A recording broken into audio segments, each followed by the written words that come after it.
berdoa dulu. Mas, dua. Siap berdiri.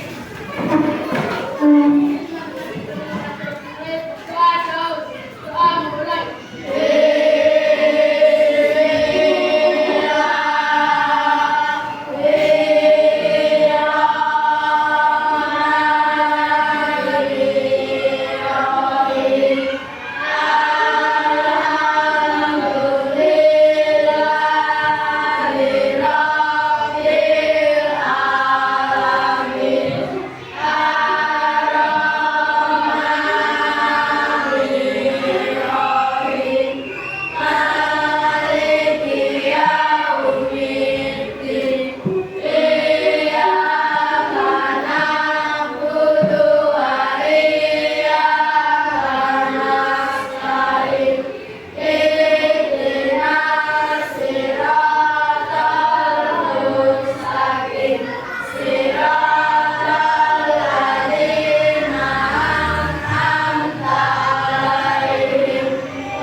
Sebelum mulai pembelajaran,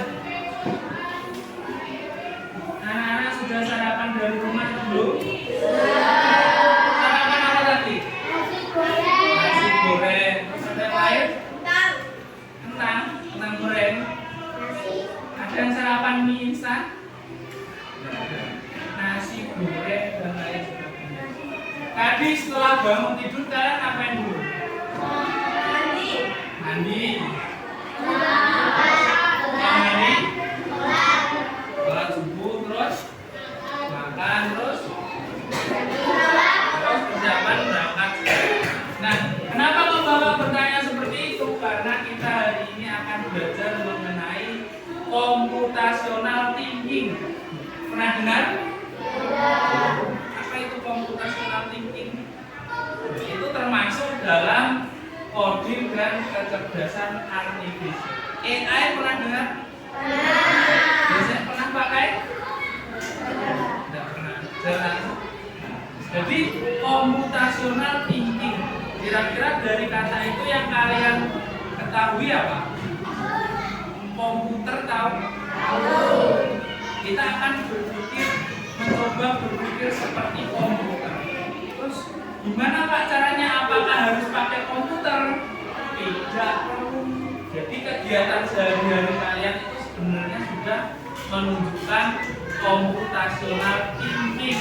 Misalnya membuat nasi goreng. Kalian pernah membuat nasi goreng? Apa yang pertama harus disiapkan? Bahan-bahannya nasi ya. Terus ada bumbu-bumbu. Terus tempatnya apa? Kompor. Terus pakai wajan. Terus caranya yang pertama yang dilakukan apa? Bumbunya dimasukkan.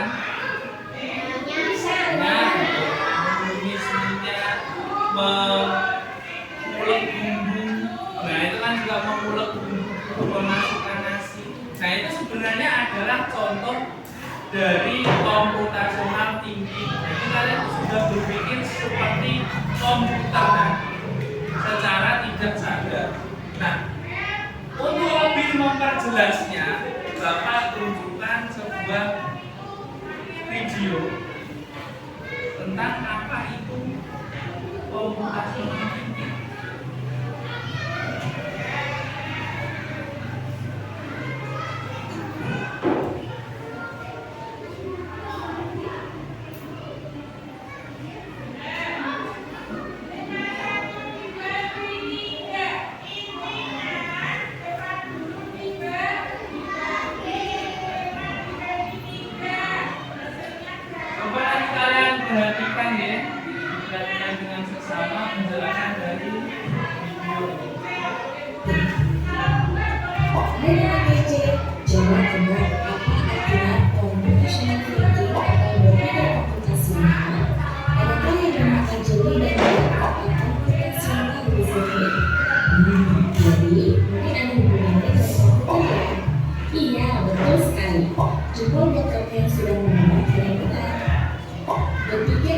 komputasional adalah proses berpikir untuk menyelesaikan masalah dengan efektif dan efisien. Dalam ilmu komputer, proses berpikir ini dilakukan sebelum mulai menulis coding atau pemrograman. Jika sudah direncanakan dengan baik, maka coding yang ditulis akan sesuai dengan kebutuhan dan dapat diselesaikan dengan cepat dan tepat. Tapi ternyata berpikir komputasional juga bisa dilakukan tanpa komputer dan tanpa internet loh. Malah sebenarnya kita sudah melakukannya dalam kehidupan sehari-hari, mulai dari membaca buku, mencatat dan membaca pelajaran, hingga mengerjakan masuk ke sekolah besar. Wah, kalau kita sudah bisa menerapkannya setiap hari, berarti kita semua sudah mahir dong. Belum tentu. Coba contohnya menerapkan berpikir komputasional dalam masalah yang sederhana. Masih banyak nih masalah yang lebih kompleks, seperti misalnya membuat keuangan bulanan, apa yang harus dilakukan kalau kamu tersisa dengan baru, hingga memilih jurusan dan karir. Lalu yang lebih penting lagi, ketika kamu dewasa nanti, kamu akan menghadapi era industri dan marketing.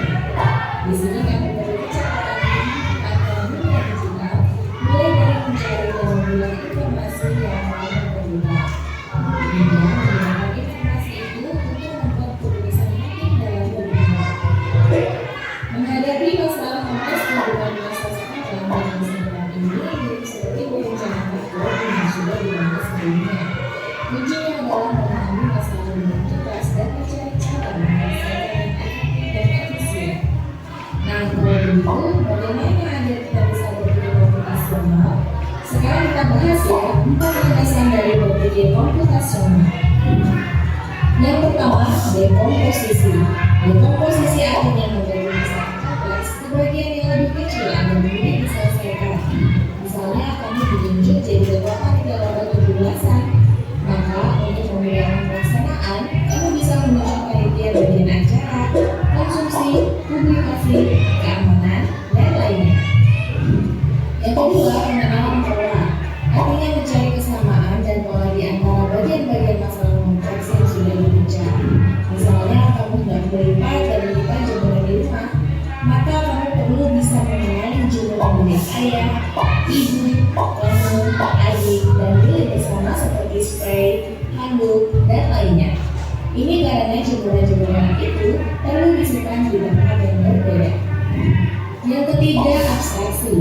Artinya fokus pada informasi yang penting saja, mengabaikan detail yang tidak diperlukan.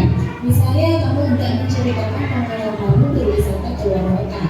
Tentunya kamu mengalami banyak hal dari mulai berangkat di bus, berfoto bersama, makan di restoran, menginap di hotel, hingga perjalanan pulang. Tapi nggak mungkin kan kamu ceritakan semua kejadian dengan detail pada teman-temanmu. Pasti mereka bosan kalau kelamaan. Jadi, kamu harus mencari beberapa kejadian yang menarik saja untuk diceritakan pada teman. Yang terakhir, algoritma. Artinya membuat langkah penyelesaian atau membuat aturan yang diikuti untuk menyelesaikan masalah. Misalnya, kamu diberi daftar belanja di supermarket oleh ibu. Ada minyak goreng, telur, roti, sayur, dan kopi. Lalu kamu harus buru-buru karena ibu sudah mau memasak dengan minyak goreng itu. Nah, kalau seperti ini, satu cara yang efisien misalkan mulai dari mobil yang paling dekat dari pintu masuk hingga terakhir yang paling dekat dengan mesir. Nah, itu dia 4 landasan berpikir komputasional yang perlu diterapkan untuk mencapai masalah yang kompleks. Lalu berikutnya, apakah ada cara untuk mengasah kemampuan berpikir komputasional? Tentu ada. Selain bisa coba kamu terapkan ke masalah sehari-harimu, kamu bisa juga latihan soal untuk mengasahnya. Misalnya, gurumu akan memberikan soal-soal computational thinking di mata pelajaran matematika, bahasa Indonesia, dan IPAS dalam kurikulum mereka. Selain itu, kamu bisa ikut tantangan bebas Indonesia juga. Yuk coba simak satu contoh soal computational thinking. Dalam bis studi wisata, ada 3 kelompok anak yang akan diantarkan ke 3 tujuan berbeda. Bis berhenti pertama di restoran, lalu hotel, dan terakhir di museum. Hanya ada satu tempat penyimpanan koper di samping bis, yang hanya bisa dibuka dari satu pintu. Sopir bis ingin mengatur koper-koper penumpang hingga mudah dikeluarkan. Bantu supir bis menentukan urutan memasukkan koper melakukan penyimpanan. Pertanyaan, kapan kelompok anak yang mana yang dimasukkan terakhir? A. Anak yang ingin pergi ke museum. B. Anak yang ingin pergi ke restoran. C. Anak yang ingin pergi ke hotel. Atau D. Yang mana pun boleh. Soal ini diadaptasi dari challenge.bebas.com. Kalau kamu tahu, coba ya dijawab di kolom komentar. Kejar cinta, kejar ilmu, like cinta. Dari soal ini, kira-kira jawabannya yang mana? Nah, kenapa kok bisa seperti itu? Yang bisa di sini. Kenapa kira-kira?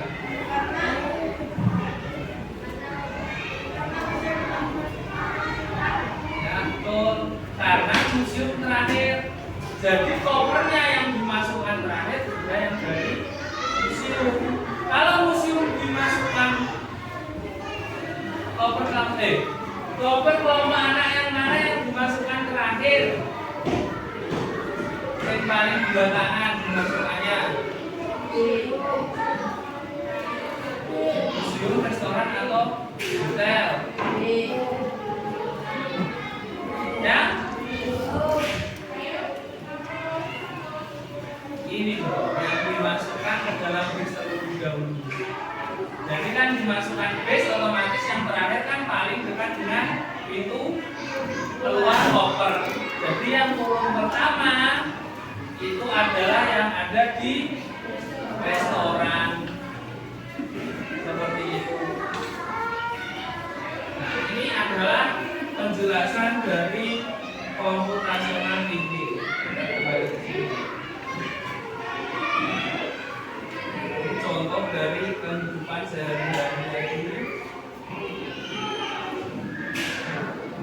Nah, jadi computational thinking itu ada 4 aspek atau komponen di sini. Ada yang namanya dekomposisi, ada yang namanya abstraksi, ada yang namanya pemahaman pola, dan yang sini adalah arogansi. Seperti penjelasan tadi, dekomposisi itu berarti membagi masalah menjadi bagian kecil biar lebih mudah. Contohnya misalnya Doni ulang tahun misalnya. Doni ulang tahun. Terus teman-temannya ingin merayakan ulang tahunnya Doni. Merayakan di kelas. Nah, untuk lebih mudah dengan computational thinking, jadi dibagi tugasnya. Misalnya dia bagian membeli roti, terus Kenzo misalnya menghias kelas, yang Fadil misalnya beli balon. Jadi tugasnya dibagi-bagi agar lebih mudah. Kalau abstraksi ini ke bagian penting saja, informasi yang penting. Seperti contoh tadi di video, kalau liburan menceritakan liburan kan informasi yang penting saja. Misal, saya ke Candi Borobudur Pak kemarin. Kalau yang bagian saya makan pecel di Purwodadi nggak usah diceritakan juga apa, karena hanya bagian penting saja. Terus yang selanjutnya ada pengenalan pola. Jadi ada yang namanya pola, mencari kesamaan di bagian yang kita butuhkan.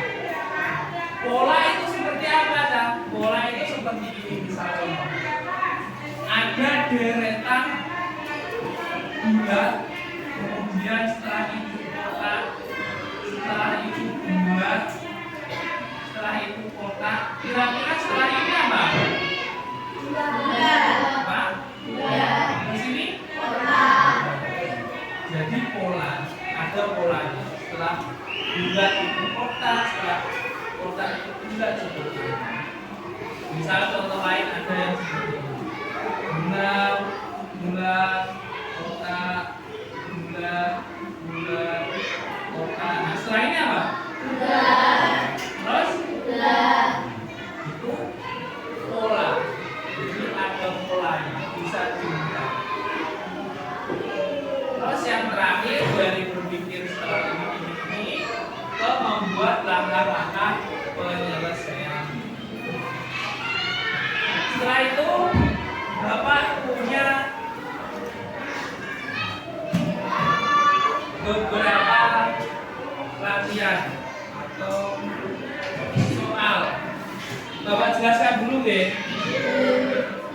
Di sini yang pertama ada namanya kode angka. Jadi di sini ada koordinat A, B, C, D, E, F, G sampai I. Kemudian di sini ada angka 1 sampai 9. Dan di tengahnya ada huruf-huruf. Nah, seperti contoh di sini misal. Nanti akan ada soal seperti ini. 1 ini D7 ditambah C8 ditambah H4. Melihatnya bagaimana?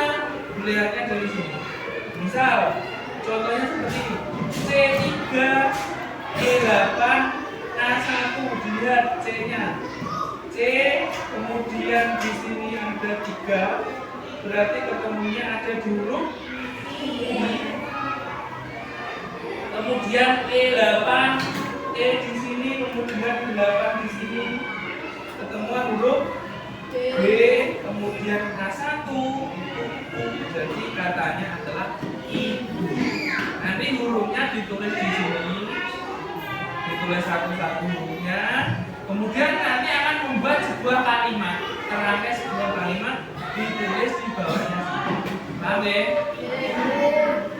Terus yang kedua ada temukan posisi benda-benda. Sama seperti tadi, tapi bedanya di sini mencari posisinya saja. Misal mobil ada di A1, kemudian bola basket ada di mana? Nanti kalian tulis di sini. Hurufnya di depan, angkanya yang di belakang. Oke. Terus yang selanjutnya ada satu lagi yaitu mencari jejak atau mengarahkan si unicorn ini ke pelangi. Oke. Dengan apa? Dengan nanti ada namanya kartu arahan. Jadi kartu ini arahnya kalian gunting. Kalau misalnya mau ke kanan berarti dia ditempelkan di arah. Misal ke bawah gitu, ke bawah, ke kanan, ke kiri. Oke. Dikerjakan secara berkelompok. Silakan kalian manfaatkan waktunya semaksimal mungkin. Dan hasilnya juga semaksimal.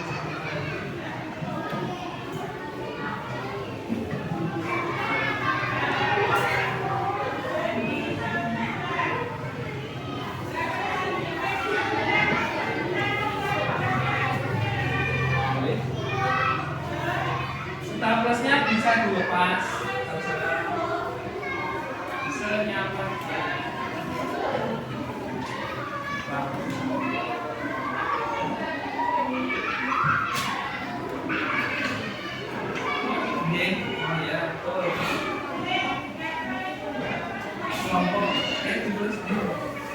Ini berarti kelompok 1, kelompok 2, kelompok 3, kelompok 4. Yang di bagian nama itu ditulis nama kelompok.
mengenai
Sudah selesai? Yang kedua sudah selesai? Yang ketiga? Yang keempat?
Siapa yang berani?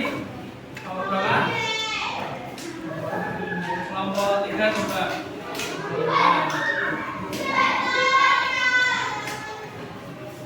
Dibacakan nomor yang kode kata. Menghadap ke depan.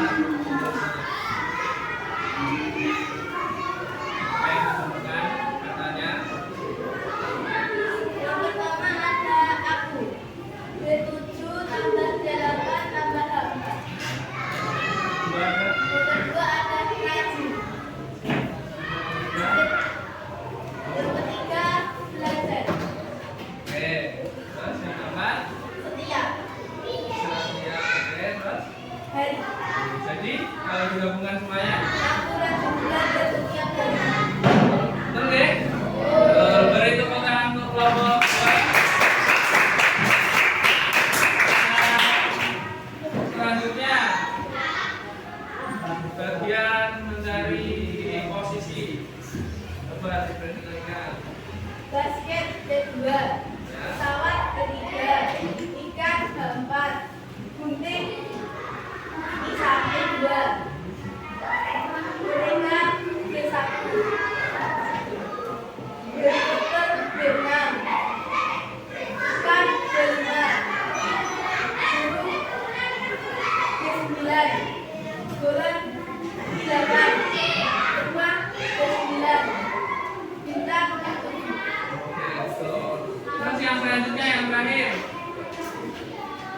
ada mencari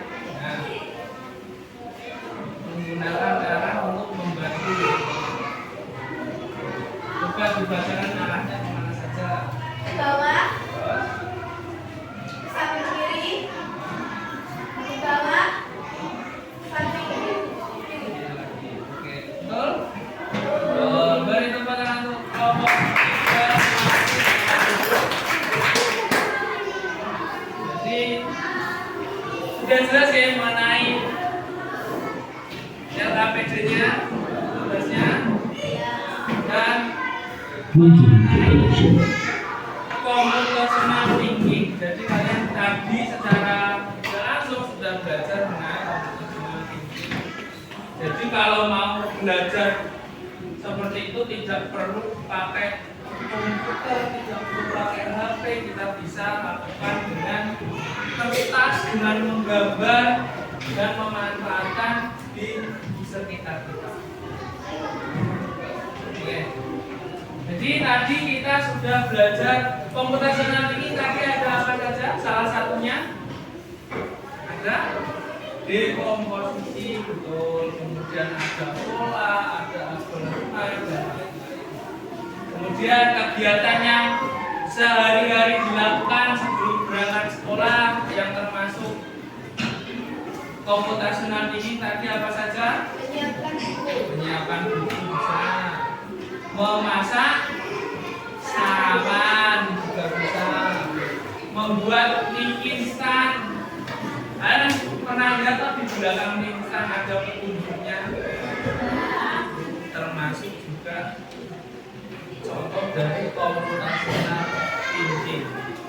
Jadi sekian untuk hari ini. Semoga nanti ilmunya bisa bermanfaat bagi kalian di rumah dan tetap dipelajari lagi.